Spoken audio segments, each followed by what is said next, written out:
Hello everyone, OJ back with another video. Today we're going to talk about the MMA fan bases that are just disconnected from reality at times.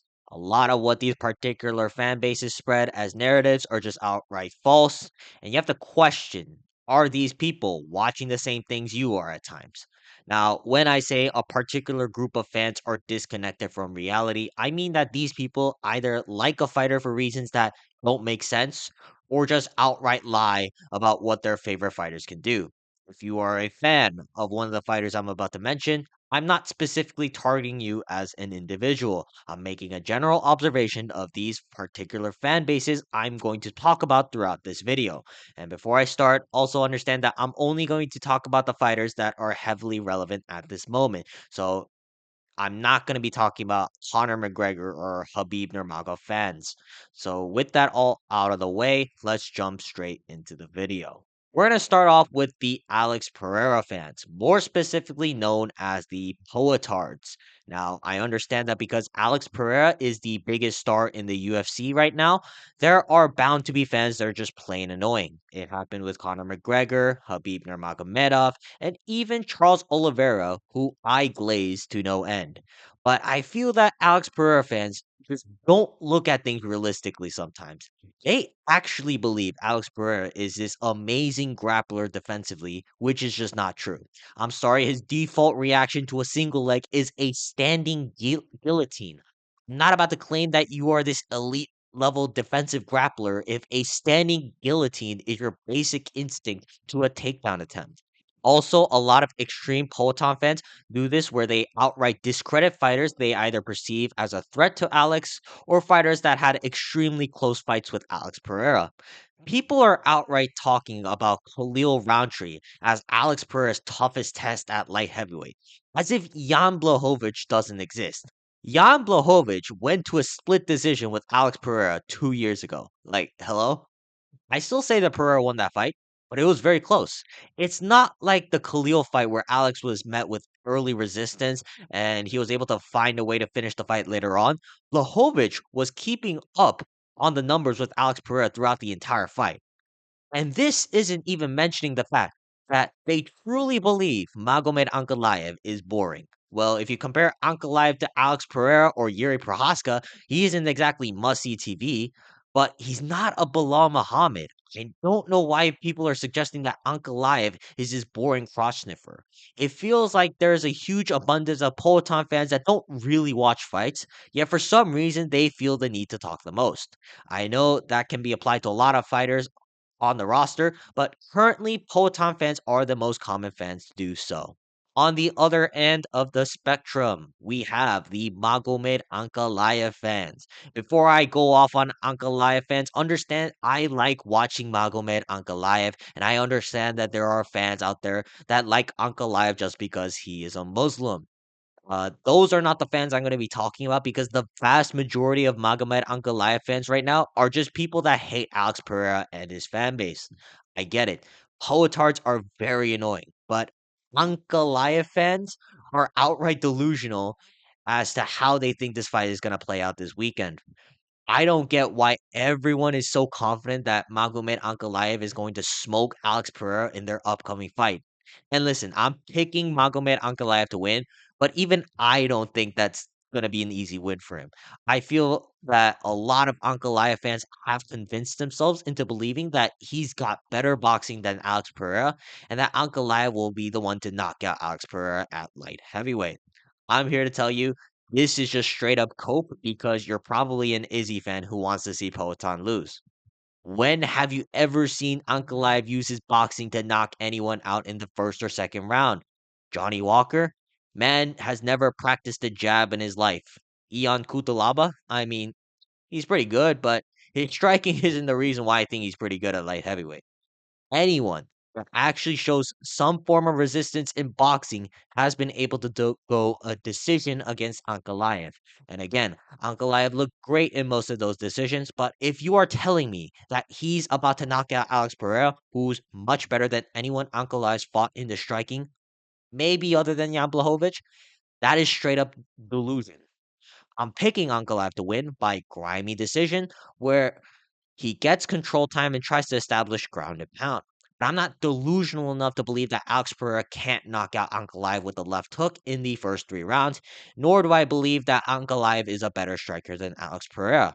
I think most Ankalaev fans have to look at this fight realistically.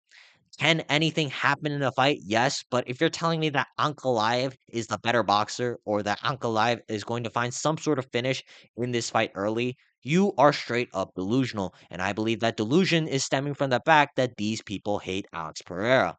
Up next, we have the Sean O'Malley fans. There is no such thing as a devout Sean O'Malley fan because most of them are 13 to 19-year-olds that are fucking watching Aiden Ross or the Nelk Boys.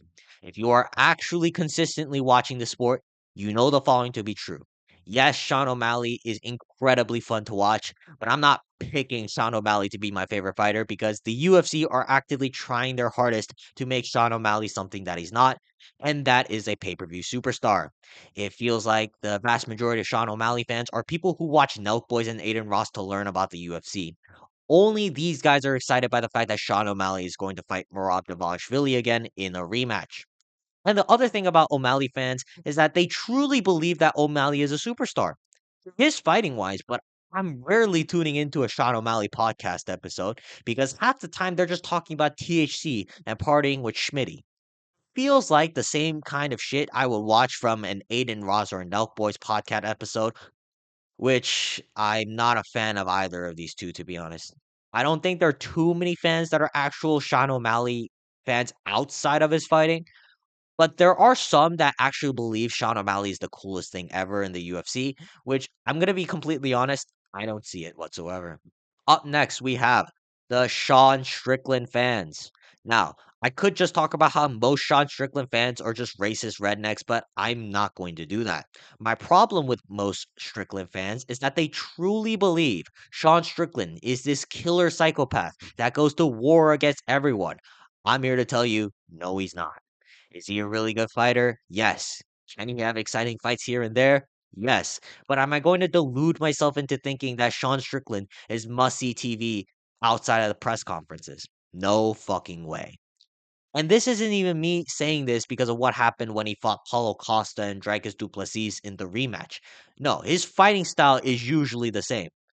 Now, there are times when Sean Strickland lets his hands go, like when he fought Nasruddin Imavov, and it can make for a pretty good fight. But other than that, there is little to no difference between when Sean Strickland fought Duplessis in the rematch and when Strickland fought Jared Cannonier a few years ago. Pepper people with jabs and teeps and occasionally throw a right hand. That is the summary of a Sean Strickland fight 70% of the time. And it's not like Sean Strickland is this based alpha male or anything. Half the time, he's just being a dick to people who are enjoying their lives. It's funny sometimes, but sometimes he's just coming off as an annoying cunt.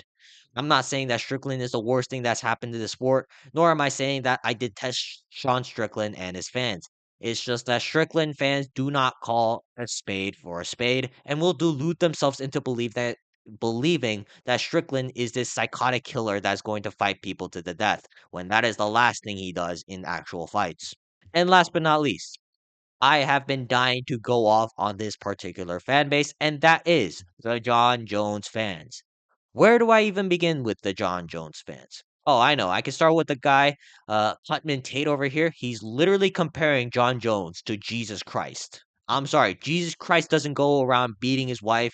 He doesn't go around crashing his car into random people only to run away from the scene right after, nor does he test for a shit ton of illegal substances. And it's not only that, most Jon Jones fans truly believe that he's just leagues apart from anyone he has ever fought. Maybe that was true back in the early and mid 2010s, but so far in 2020s, he has yet to show that against any competition other than Cyril Gahn. Every time Jones has fought since 2019, there were a lot of fights that went to decisions or late round finishes. Hell, Dominic Reyes whooped Jones's ass for the first 3 rounds of their fight. It's so weird because Jon Jones takes 43-year-old Stipe Miocic, who's fighting as a part-time job, through the third round. Yet they're somehow delusional up to believe that Jones will just do whatever he wants to 31-year-old Tom Aspinall. Aspinall, who is in his prime, who is extremely well rounded and someone who is actually bigger than Jon Jones. And that's the other thing. Why are Jon Jones fans the only ones that are saying that no one wants to see him fight Tom Aspinall? Jon Jones's boyfriend, Dana White, publicly came out every few weeks talking about how Jones versus Aspinall is the fight to make. Every other fan base wants to see Jones fight Aspinall, but for some reason, it's the Jones fans who are claiming that no one wants to see this fight or that it's too risky for Jones while simultaneously claiming that Jones does whatever he wants to Aspinall. Saying that Jones will beat Aspinall is understandable, but if you are picking Jones to win by whatever he wants, then I'm sorry, you are disconnected from reality. People don't hate Jon Jones for no reason, and over the last 5 years, Jones has really shown the ability to dominate his opponents however he wants. It feels as if Jon Jones fans are claiming that Jones is the greatest fighter on the planet right now, only because Dana White went on a weekly tour, just sucking Jones's cock for 6 months straight. Maybe this is just me, but if the only claim to why Jones is the current pound for pound best fighter on the planet is because a snake oil salesman like Dana White is telling everyone so, then I'm going to say that Jon Jones being the pound for pound best fighter right now is complete bullshit. All right, that's where I'm gonna end this video today. But before I go, I just want to say that I have nothing against these fighters other than Jon Jones. The point of this video being is to point out the delusion of the average diehard fan of any one of these fighters. And just because you like any of these fighters I mentioned in this video does not mean you exhibit these traits.